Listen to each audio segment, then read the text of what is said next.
ဟာလိုဒီမာလာပြီးမွေးငါးလာစားနေ စစ်ပေးပြီးတော့စစ်ကြည့်ပါရဲ့ လိုဒီမာကော်ဖီရယ်ဝက်ကော်ပြန်ကြော်ရယ်မွေးငါးရယ်မစိုးပါဘူးစားကောင်းပါလေ မွေးငါ့ကို မွေးငါးလည်းစားကောင်းတယ်နော် မွေးငါ့ကိုဂျပန်စတိုင်းတူနဲ့စားရပါရဲ့ ဟောဂျပန်စတိုင်တူနဲ့စား Oh my god ဟုတ်လဲဆိုတော့ ဟဲ့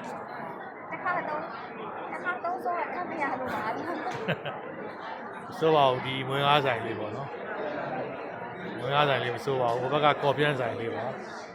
ကျောင်းမြက်ပွဲရှိလို့ဒီမှာကော်ဖီဆိုင်လေးပါ